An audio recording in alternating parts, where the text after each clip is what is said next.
성경의 어느 부분이든 그 의미를 정확하게 이해하기 위해서는 전후 맥락을 잘 알아야 됩니다.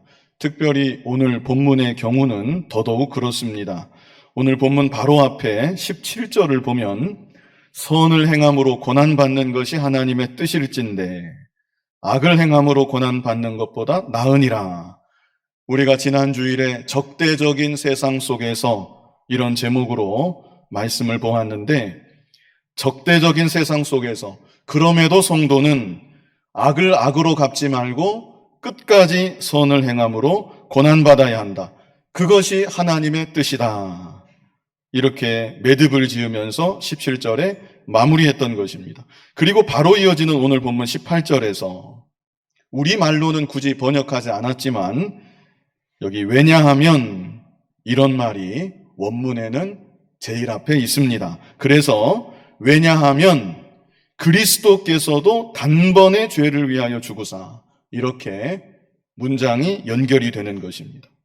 성도가 이 땅을 살아가는 동안 아무리 세상이 성도를 향해 적대적이라 할지라도 성도는 끝까지 선을 행하며 고난받아야 한다 말씀하시고, 왜냐하면 예수 그리스도께서도 선을 행함으로 고난받으셨기 때문이다, 이렇게 말씀해주고 있는 것입니다. 그래서 이 시간 선을 행함으로 고난받을 수 있는 이유라는 제목으로 예수 그리스도께서 우리에게 보여주셨던 모본에 대해서 함께 생각해보고, 예수님의 발자취를 따라 어떤 고난이든지 다 감당하고 넉넉히 이겨낼 수 있는 우리들 모두가 되었으면 좋겠습니다. 사실 고난이라는 말을 즐겁게 들을 사람은 없습니다. 특별히 오늘날 우리들은 더더욱 그런 것 같습니다. 그런데 베드로 사도가 이 서신을 쓰던 당시, 이때 그리스도인들에게 고난이라는 말은 너무나도 익숙한 말이었습니다.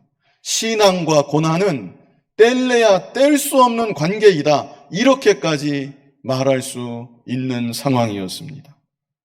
그리고 여기서 고난이란 단지 개인적으로 겪게 되는 크고 작은 어려움들을 말하는 것이 아닙니다. 여기서 고난은 적대적인 세상 가운데, 적대적인 세상으로부터 받게 되는 핍박과 환난을 의미하는 것입니다. 그래서 그 당시 그리스도인들은 누구든지 여러 가지 위험을 감수하면서, 핍박을 감수하면서 예수님을 믿었습니다. 그뿐 아니라 앞으로 더 큰 핍박이 올 것이다, 더 큰 환난이 올 것이다, 이것을 다 예상하면서도 예수님을 그들은 믿었던 것입니다. 그런데 이런 모습은 과거 그들만이 아닙니다. 지금 이 순간도 세계 여러 곳곳에서 여러 성도들이 그런 자세를 가지고 예수님을 믿고 예수님을 따라가고 있습니다. 제가 자료를 찾아봤는데요, 국제 오픈도 선교의 자료에 따르면 2021년 현재 73개 국가에서 기독교인에 대한 박해가 발생하고 있다고 합니다. 박해를 경험하며 살아가는 그리스도인들은 8억 명. 그 가운데 2억 4,500만 명은 심각한 수준의 박해를 당하면서 예수님을 믿고 있다는 것입니다. 그리고 박해받는 지역은 해를 거듭할수록 점점 더 무서운 속도로 확산되어 나아가고 있다. 지나간 10년 동안 그랬다는 것입니다. 2021년도만 보아도 벌써 2020년과 비교할 때 더 많은 수의 박해받는 지역이 생겨나고 있다. 이런 자료를 제가 실제 보았습니다. 예수님은 일찍이 제자들에게 세상 마지막에 있을 일들을 가르쳐 주시면서 중요한 말씀을 남기셨습니다. 마태복음 24장 9절 우리 같이 한번 읽어보겠습니다. 마태복음 24장 9절, 마태복음 24장 9절 같이 읽어보겠습니다. 그때의 사람들이 너희를 환난에 넘겨주겠으며 너희를 죽이리니 너희가 내 이름 때문에 모든 민족에게 미움을 받으리라. 그래서 오늘날 우리들이 고난에 대해서, 핍박에 대해서, 환난에 대해서 아무 생각도 하지 않고 마치 나하고는 상관없는 일인 것처럼, 나에게는 절대 일어나서는 안 되는 일인 것처럼 그렇게 살아가서는 안 된다는 것입니다. 장차 우리에게도 반드시 핍박과 환난이 오게 되어 있습니다. 예수님의 여기 남기신 말씀처럼 너희가 내 이름 때문에 모든 민족에게 미움을 받으리라. 가는 곳곳마다 멸시받고 천대받는 그런 일들이 우리에게 일어날 수 있다는 것입니다. 그러므로 성령께서 당시 가혹하게 핍박받고 있는 초대교회 성도들에게, 그리고 이후 모든 성도들에게 본문 말씀을 통해서 선을 행함으로 고난받을 수 있는 이유, 다시 말해 우리가 능히 고난을 감당할 수 있는 이유, 여기에 대해서 말씀해 주셨습니다. 선을 행함으로 고난받을 수 있는 이유, 첫 번째는 그리스도께서도 고난을 받으셨기 때문입니다. 그리스도께서도 고난을 받으셨기 때문이다. 본문 18절 제일 앞부분만 보면 그리스도께서도 단번에 죄를 위하여 죽으사, 우리 예수님은 고난을 받으시되 죽기까지 고난을 받으셨습니다. 그래서 오늘날 우리들에게 너희가 믿고 너희가 사랑한다고 고백하고, 그리고 너희가 너의 주라고 고백하는 예수 그리스도께서 고난을 받으셨다. 고난을 받으시되 죽기까지 받으셨다. 그러므로 너희도 어떤 고난을 받든지 예수님을 생각하고 예수님 당하신 고난을 생각하고 그 고난을 능히 감당하며 믿음 지키고 나아가야 한다. 이렇게 말씀하여 주시는 것입니다. 실제 신약 성경의 가장 중요한 주제 중 하나는 성도가 예수님의 발자취를 따라가야 된다, 이것입니다. 성도가 예수님의 발자취를 따라가야 한다. 신약 성경의 가장 중요한 주제 중 하나입니다. 그런데 우리가 따라가야 될 예수님의 발자취 중 가장 대표적인 것은 고난의 발자취입니다. 오직 선을 위하여서, 그리고 하나님의 뜻을 위하여서, 우리의 구원을 위하여서 묵묵히 고난의 길을 걸어가셨던 우리 예수님이셨습니다. 그러므로 우리들도 예수님의 고난의 발자취를 따라서 믿음의 길을 걸어가야 되겠다는 것입니다. 베드로전서 2장 21절을 우리 같이 한번 읽어보겠습니다. 이를 위하여 너희가 부르심을 받았으니 그리스도도 너희를 위하여 고난을 받으사 너희에게 본을 끼쳐 그 자취를 따라오게 하려 하셨느니라. 이 말씀 그대로입니다. 굳이 다른 설명이 필요치 않을 것 같습니다. 이를 위하여 너희가 부르심을 받았다. 그리스도도 너희를 위하여 고난을 받으사 너희에게 본을 끼치셨고 그 자취를, 고난의 발자취를 따라오게 하려 하셨느니라 말씀해 주십니다. 마가복음 8장 34절도 우리 같이 한번 읽어보겠습니다. 무리와 제자들을 불러 이르시되 누구든지 나를 따라오려거든 자기를 부인하고 자기 십자가를 지고 나를 따를 것이니라. 아멘. 뭐라고 하셨습니까? 누구든지 나를 따라오려거든. 예외가 없다는 말씀이지요. 예수님을 정말 믿는다면, 예수님을 정말 따라가기를 원한다면 자기를 부인해야 한다. 자기 십자가를 져야 된다. 이것을 우리에게 말씀하여 주시는 것입니다. 히브리서 13장 12절을 같이 한번 읽어보겠습니다. 그러므로 예수도 자기 피로써 백성을 거룩하게 하려고 성문 밖에서 고난을 받으셨느니라. 이어지는 13절 같이 읽어보겠습니다. 그런즉 우리도 그의 치욕을 짊어지고 영문 밖으로 그에게 나아가자. 우리도 어떻게 합니까? 그의 치욕을 어떻게 해요? 그의 치욕을 짊어지고, 예수님이 당하셨던 그 치욕을 이 시대에 우리들이 짊어져야 된다는 것입니다. 예수로 인하여서 문제가 해결되고 예수로 인하여서 높아지고 예수로 인하여서 대접받을 때에는 예수 믿으니까 참 좋다, 너무나 감사하다, 그러다가 예수로 인하여서 나에게 피해가 온다, 예수로 인하여서 멸시를 받게 된다, 예수로 인하여서 불이익을 당하게 된다, 그러면 주저앉아 버리고 주저하게 되고 시험에 든다. 그것은 믿음의 본질을 모르기 때문입니다. 믿음에 대해서 그저 듣기 좋은 말, 사람이 해주는 말만 들으면서 살아온 것입니다. 성경이 정말 무엇을 말씀하시는지 귀 기울여 듣지 않은 것입니다. 지금 함께 읽은 말씀들도 제대로 읽어보지 않은 것이고 마음에 새겨놓지 않은 것입니다. 성경은 항상 우리에게 십자가를 먼저 말씀하여 주시고 십자가 뒤에 영광을 이어서 말씀해 주시는 것입니다. 우리 한 구절만 같이 더 읽어보겠습니다. 빌립보서 1장 29절 같이 한번 읽어보겠습니다. 그리스도를 위하여 너희에게 은혜를 주신 것은 다만 그를 믿을 뿐 아니라 또한 그를 위하여 고난도 받게 하려 하심이라. 아멘. 이것이 하나님의 뜻입니다. 우리를 구원하신 하나님의 계획입니다. 다만 그를 믿을 뿐 아니라 또한 그를 위하여 고난도 받게 하려 하심이라. 그러므로 우리들은 예수님을 믿을 뿐 아니라 예수님을 위하여서 고난도 받아야 되는 것입니다.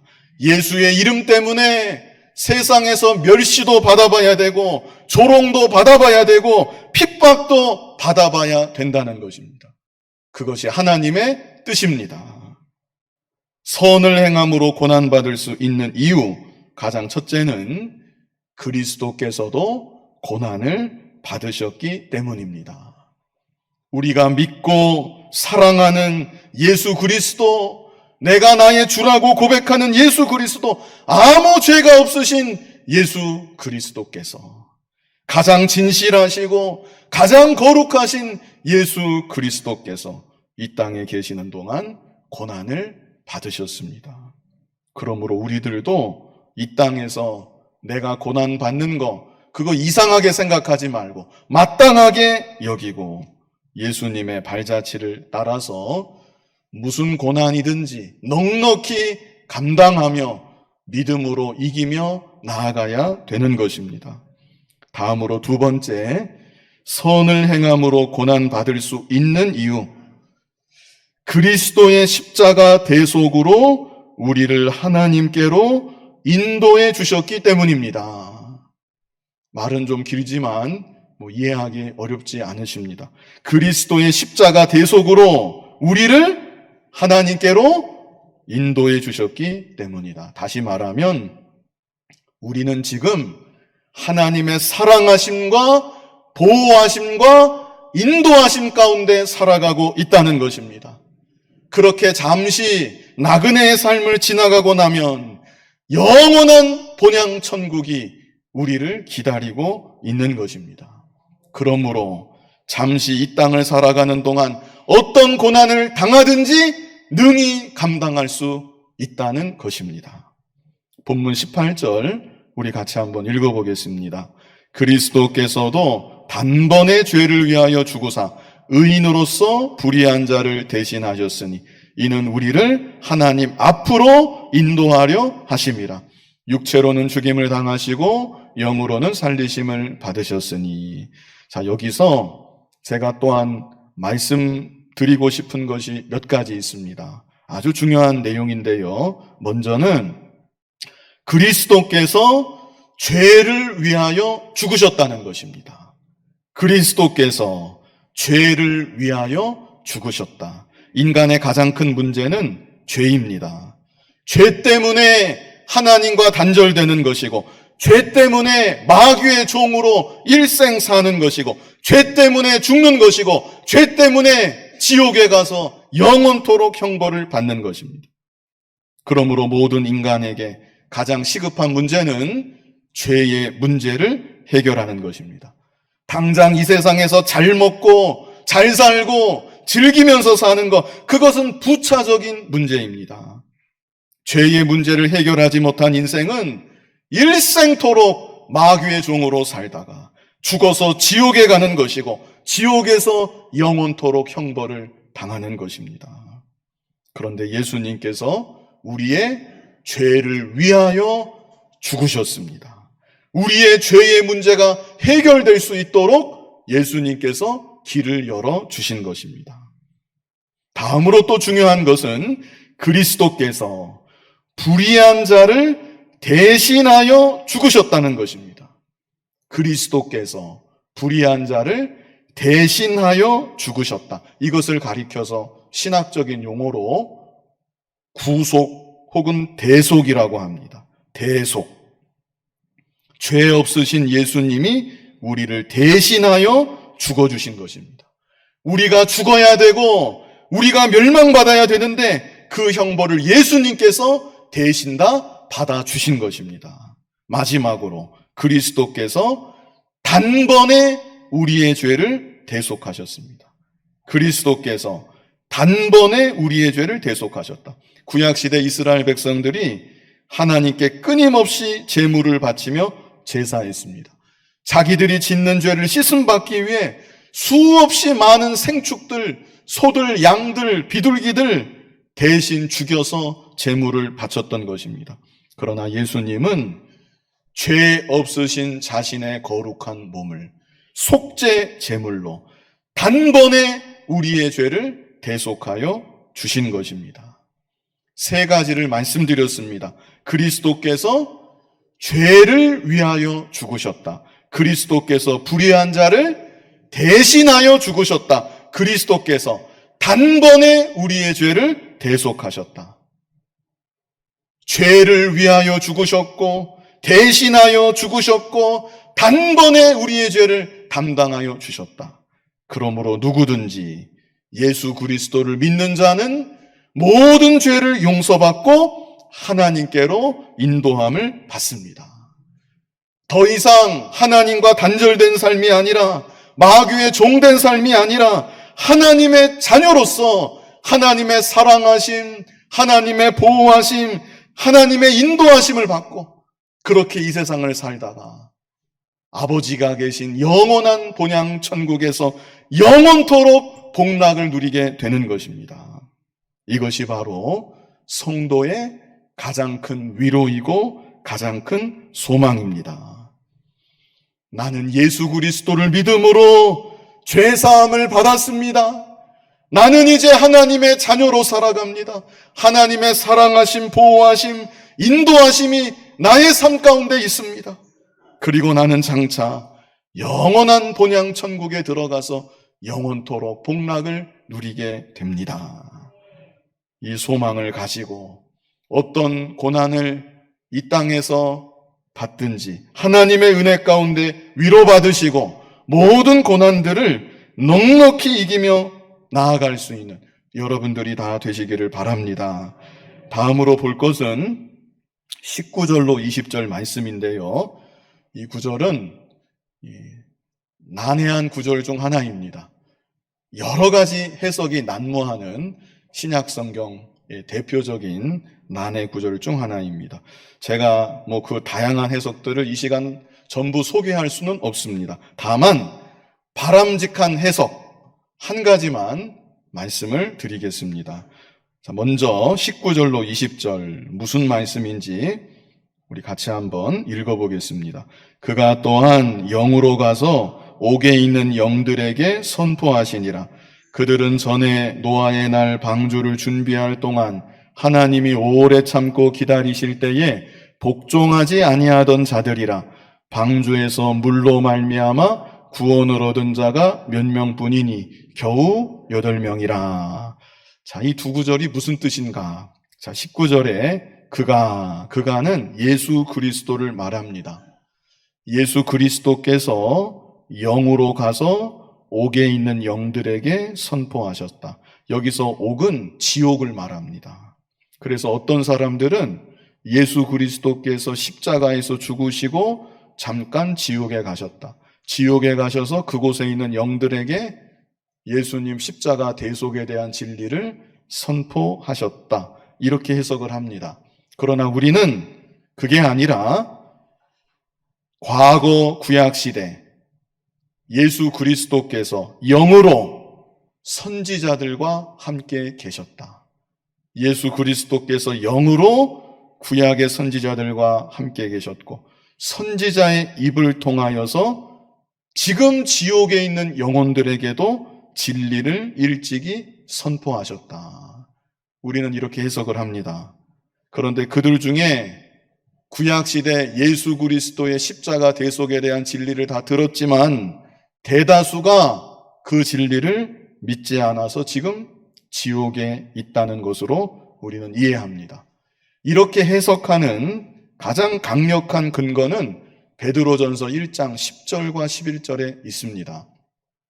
베드로전서 1장 10절을 우리 먼저 같이 읽어보겠습니다. 이 구원에 대하여는 너희에게 임할 은혜를 예언하던 선지자들이 연구하고 부지런히 살펴서, 자, 구약의 선지자들이 신약시대 임할 구원에 대해서 연구하고 부지런히 살폈다는 그런 얘기죠. 구약의 선지자들이 그랬다는 얘기입니다. 그런데 이어지는 11절에 뭐라고 말씀합니까? 자기 속에 계신 뭐라 그래요? 그리스도의 영이. 구약의 선지자들 속에 누가 계셨대요?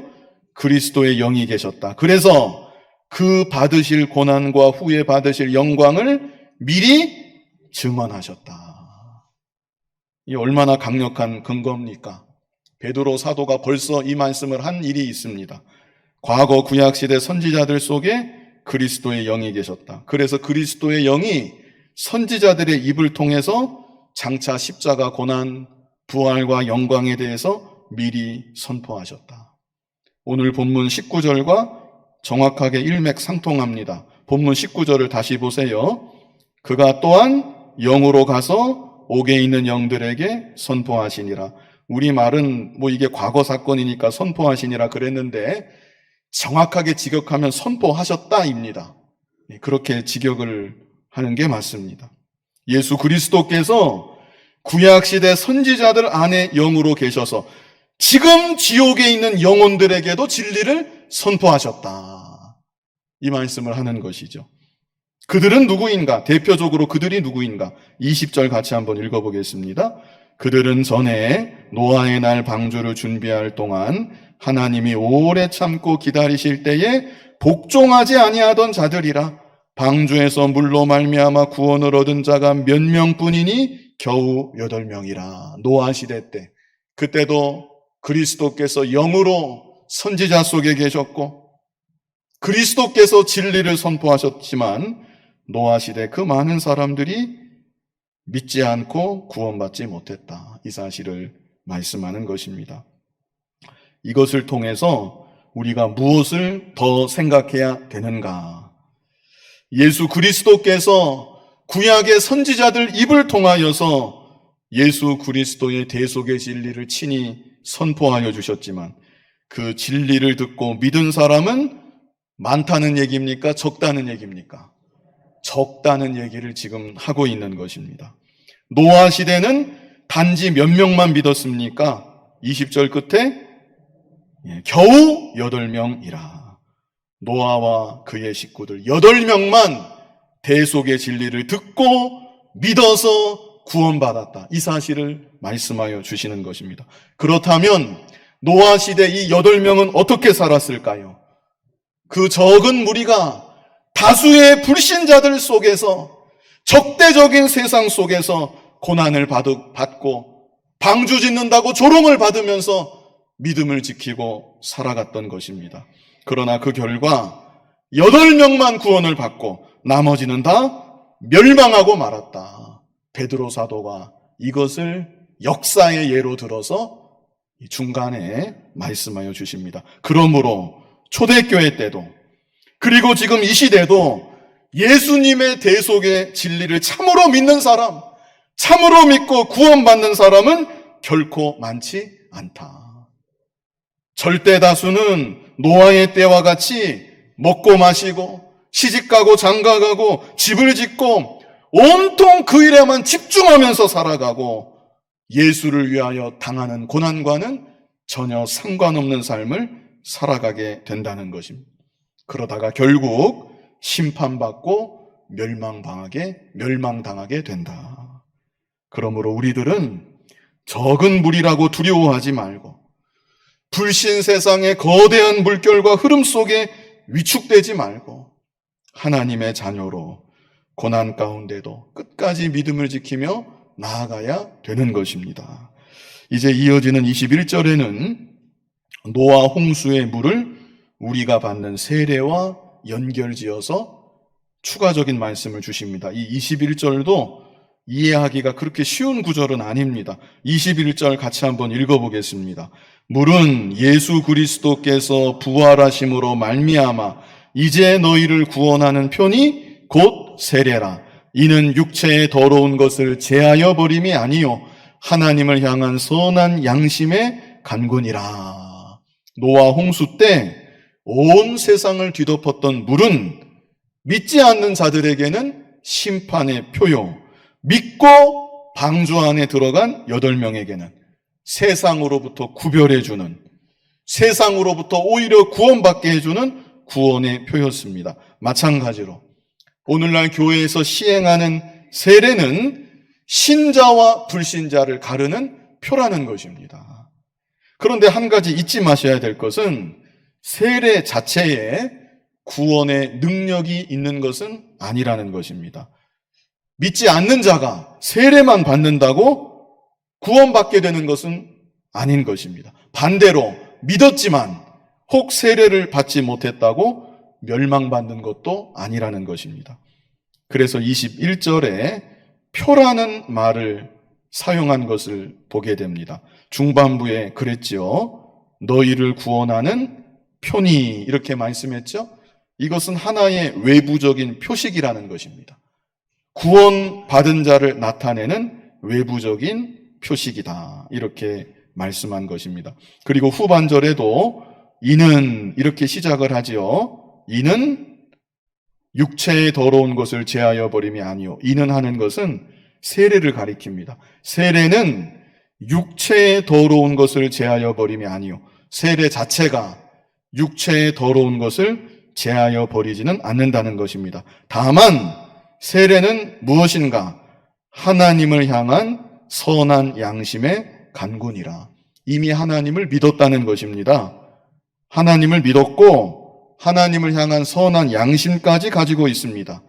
예수님을 믿고 구원받은 하나님의 자녀라는 것입니다. 그래서 하나님의 자녀된 자의 선한 양심에서부터 나오는 간구, 그것이 곧 세례다 말씀합니다. 선한 양심에서 이제 저는 하나님의 자녀답게 살기를 원합니다. 이제 저는 정말 세상과는 구별된 존재로 방주 안에 노아 8식구처럼 세상 물결 속에 파묻히지 않고 거룩하게 구별되어 살기를 원합니다. 이런 간구를 가지고 세례를 받는 것이다. 이렇게 설명하여 주신 것입니다. 이제 마지막 22절을 같이 읽어보겠습니다. 그는 하늘에 오르사 하나님 우편에 계시니 천사들과 권세들과 능력들이 그에게 복종하느니라. 선을 행함으로 고난받을 수 있는 이유, 마지막 3번째입니다. 그리스도께서 하늘에 오르사 하나님 우편에 계시기 때문입니다. 다시 말하면 우리가 믿고 따르는 주님은 영광과 권세와 능력의 주님이시라는 것입니다. 우리는 결코 연약하고 가련하고 비천한 존재만은 아닌 것입니다. 물론 세상에서는 그렇게 우리가 여김받을 수 있습니다. 그리고 내 자신도 하나님 앞에서 나의 가련함과 부족함과 연약함을 겸손히 고백하며 하나님 도우심을 구하며 살아갈 필요도 있습니다. 그러나 우리의 구원받은 신분 자체는 존귀하고 영광스러운 것입니다.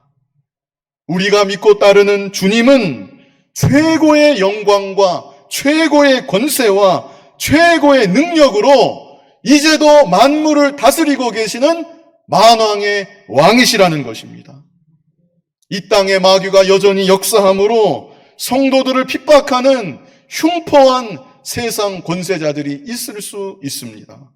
그러나 그럴지라도 그들 역시 주님의 손아래 놓여 있다. 이 성경을 기록할 당시 네로 황제가 통치하고 있었습니다. 그러나 그 사람도 역시 주님의 손아래 있는 것입니다. 그러므로 주님의 허락 없이 아무것도 일어나지 않습니다. 우리는 나에게 다가오는 고난, 그리고 장차 맞게 될 수 있는 환난과 핍박까지 주님의 허락하에 일어나는 일이라는 사실을 굳게 믿어야 합니다. 우리는 다 알 수가 없고 우리의 지각으로는 다 헤아릴 수 없지만 이 또한 주께서 허락하사 나에게 일어나는 일이다. 이 사실을 믿고 이제도 하나님 우편에서 모든 것을 다스리시는 주님을 바라볼 때 우리에게 당하는 모든 고난들을 넉넉히 감당하며 이기며 나아갈 수 있는 것입니다. 이 시간 선을 행함으로 고난받을 수 있는 이유, 이런 제목으로 말씀을 증거했습니다. 우리 제목만 같이 다시 보겠습니다. 첫 번째는 무엇이었습니까? 그리스도께서도 고난을 받으셨기 때문입니다. 우리가 더 이상 할 말이 없습니다. 예수 그리스도께서 이 땅에 계시는 동안 죽기까지 고난을 받으셨고 그 발자취를 우리로 하여금 따라오게 하시는 것입니다. 두 번째는 무엇입니까? 그리스도의 십자가 대속으로 우리를 하나님께로 인도해 주셨기 때문입니다. 우리는 이 세상을 하나님 아버지의 사랑받는 자녀로 살아가고 있는 것입니다. 하나님의 사랑하심이 있고 보호하심이 있고 인도하심이 세상 끝날까지 우리와 함께합니다. 잠시 나그네 같은 이 세상 지나가고 나면 영원 무궁한 천국 본향에서 영원토록 복락을 누리게 된다는 것입니다. 그러므로 잠시 받는 고난 능히 이겨낼 수 있다 말씀해 주신 것이고요. 마지막 세 번째는 무엇입니까?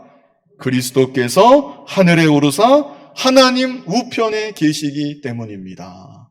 우리 예수님은 만왕의 왕이시고 만물을 다스리시는 이 주님이십니다. 이 주님을 생각할 때 우리가 또한 모든 고난을 이길 수가 있는 것입니다. 고난 받는 거 좋아할 사람 많지 않겠지만 고난 받는 것을 너무 두려워하지 마시고 우리는 고난을 다 능히 이길 수가 있습니다. 예수님의 발자취를 따라 모든 고난들, 크고 작은 어려움들 다 이기며 나아가고 장차 우리가 맞이하게 될 수 있는 환난과 핍박까지도 넉넉히 이기며 나아갈 수 있는 우리들 모두가 될 수 있기를 간절히 바랍니다. 거룩하신 아버지 하나님, 예수님을 이 땅에 속죄양으로 우리의 구주로 보내주시고 예수님을 믿음으로 구원받게 하실 뿐 아니라 예수님의 발자취를 따라 이 땅을 살아가는 동안 모든 어려움들 능히 이기며 감당하며 살아갈 수 있게 하시니 감사합니다. 예수님 발자취를 따라가는 우리들이 되게 하시고 장차 더 극심한 환난이 온다 할지라도 핍박을 경험한다 할지라도 예수님 바라보며 믿음으로 승리하며 나아가는 우리들 모두가 되게 하여 주시옵소서. 예수님 이름으로 기도하옵나이다. 아멘.